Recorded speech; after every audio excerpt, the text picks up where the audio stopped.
Hi guys, Bill again. I've just watched Dean Esme's interview with Erin Busy. Now the link's down below. She's an amazing person, an absolute star. She's had an incredible life, but you don't have to listen to me telling you that. Just follow the link. Listen to the story in her own words. What, are you still here? Ah well, I'd best make a video for you then, eh? I'll tell you what I'll do. I'll climb up on a hobby horse of mine. See the arrogance of certain feminists in claiming that every woman in the entire history of the human race was weak and ineffectual until some genius came up with the idea of feminism. It just appalls me. Their patriarchy theory claims that no woman ever managed to achieve the square root of anything because of some vast, ancient, multicultural, multi-racial conspiracy to keep women down and oppressed. It's not enough to call bullshit on this. We really do need to point out to Jolene Public just how little those lying, disingenuous, misandric harpies actually think of women. This is the real misogyny. Outrageously slandering every woman in the world from your granny all the way back to Lucy. 3.2 million years of male oppression that they, and only they, have ever attempted to counter. Fucking really? What a load of bollocks. We'll start at the beginning. We know our ancestors were hunter-gatherers. We know that the tools they used for hunting were man-sized, so it follows that men and women in those early societies divided their efforts.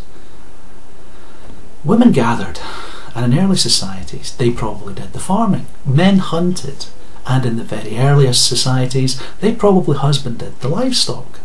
That's not oppression, that's cooperation. Each sex's efforts were vital to the other's support and survival. Now we can see this kind of division of labour in modern societies today, including modern hunter-gatherers.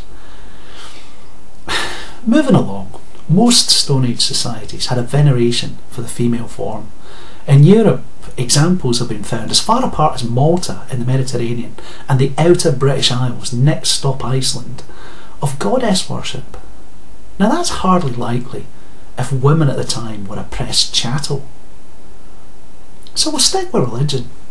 Feminists are fond of pointing at Abrahamic religions and the patriarchies there as proof of some wider patriarchy. But these are recent innovations. The older polytheistic religions had a strong tradition of goddess worship. In early Roman Christianity, many of the core beliefs of the early Christians were derived from the cult of Diana, Minerva and Vesta. And they were spread as much by early Christian women as by their male counterparts. Now in direct competition to those guys were various feminine pagan goddesses which preached a very different message. Isis, Cybele, there are others. And the Christian church isn't quite as patriarchal as they'd like you to believe as well. Women have always held great power and high office in the church. Now their power has waxed and it's waned, but it's always been there, and it still is to this day. Look, time on camera is limited, but basically, even after paganism died out in Europe, between the 12th and the 14th centuries, women still held power and sway in the new Christian churches. Look how quickly the Maid of Orleans gathered France to her side in the 15th century. I mean, could an oppressed possession achieve what she did? Would most of France have risen up behind a peasant boy the way they did for Joan of Arc? Which brings us on to powerful women. I mean, you want to talk about glass ceilings. It doesn't get much higher than the monarchy.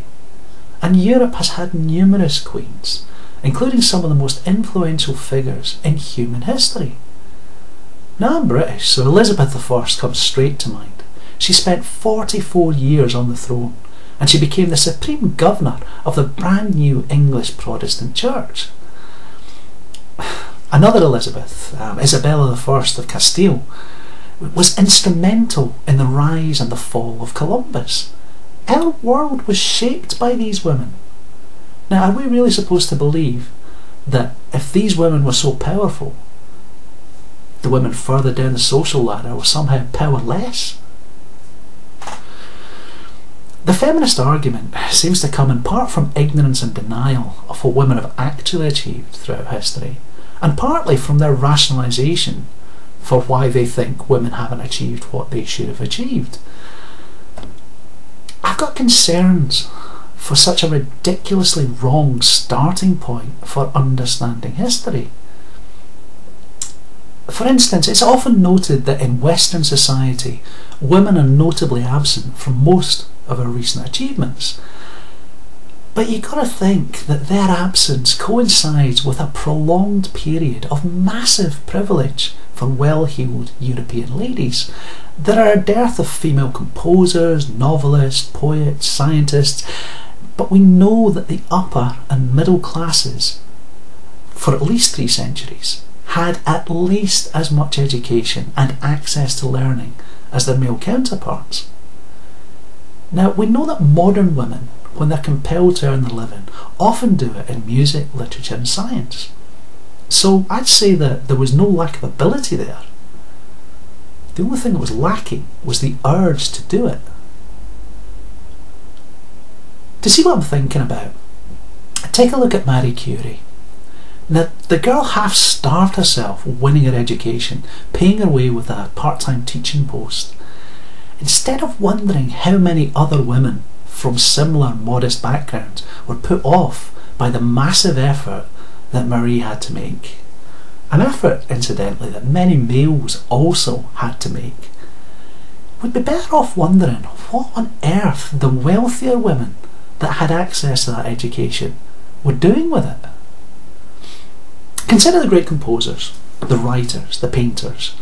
They all had to earn a living, so they sold their work.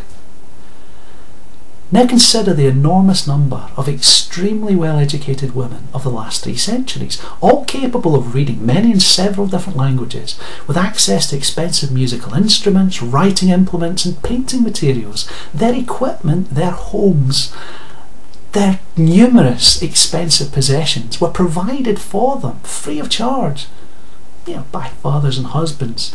They didn't have to make a living. They didn't produce any work of note because they didn't have to produce any work of note. The opportunity was there. I mean, just look at the Brontes or Mary Shelley to see what someone with enough talent and ambition from an appropriate background could achieve. But they were a tiny minority. Now, modern feminists are trying to revise history to emphasise their achievements or rationalise why it was so unusual for them to make those achievements, but they're missing the point. If people don't need to achieve anything, then generally speaking, they're not going to make the effort to do it. Take sex out of the equation. The aristocracy have always had control of the greatest share of humanity's resources throughout history. So surely the aristocracy should make up the overwhelming majority of history's writers, painters, composers, scientists, theologians, philosophers. You know that's not the case. Rutherford didn't become a baron until he was 60, and he earned it. Einstein was a clerk. The young Edison sold candy in newspapers on trains just to earn enough for him and his mum to eat, for goodness sake. No, the thing that feminists are missing is that it was privilege, not oppression, that prevented or held women like them, well-heeled, well-educated, white-bread world women, from contributing anything much to the last 3 centuries of progress. Now that's changing. As women find themselves having to earn their crust, women do. But I keep saying this, women always have, just not their women. The fact that a tiny number of special snowflakes did nafalt for hundreds of years shouldn't obscure the massive efforts made by our leaders and by less privileged women who had to work to support their families. They weren't oppressed, they weren't kept out.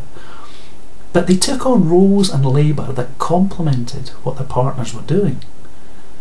See, there was nothing stopping a Fin de Sieil working girl getting a job as a riveter down in Glasgow or in Newport News. Most of them didn't.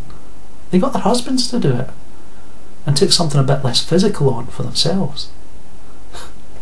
It's easy to see where the brains in that outfit were, you know what I'm saying?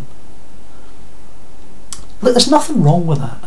There's nothing wrong with doing what you're good at or doing what you're suited to, but decrying the efforts of our strong, independent grandparents as being evidence for that ages-old patriarchy conspiracy theory, it's worse than mistaken. It's a downright bloody lie. When it was the extraordinary privilege and opportunity that was squandered and wasted by women just like modern feminists that's been used to justify the slur. We should all be shouting about this, people. You see, what they want isn't equal opportunities. With equal opportunities, you get an occasional Jane Austen, but she's swimming in a sea of Andersons, Baudelaire's, Conan Doyle's, Carrol's, Chekhov's, Dickens, Dostoevsky's, Dumas's, Grimm's, Hardy's, Hawthorne's, Hugo's, Kipling's, Pushkin's, Poe's, Scott's, Stevenson's, Tennyson's, Thoreau's, Turgenev's, Tolstoy's, Twain's, Verne's, Wells and Wilde's, and all the others. You get the idea. No, they don't want equality of opportunity, they want privilege. They just want Jane and a few of her pals to get heard of. But the thing is, if they get that kind of privilege in the modern world, if and when they finally oust modern men from public life, those harridans are going to find out that they've got to pay for everything. Well, I say they. It's probably more accurate to say the fellow women are going to have to pay for everything. Now, I suspect that that everything might turn out to be somewhat less than they expected, because when you take the men out and we're no longer able to invent, create or support the state, you're taking out half of humanity. Pride and Prejudice indeed. Men and women both have to realise where this broken down liar charade is going. There was a time when our society could support the nonsense, but it's gone. We're now at a stage where you can have it all girl bullshit is ruining whole swathes of society, not just individual women's lives. So call them on it every time you hear it. Latest, people.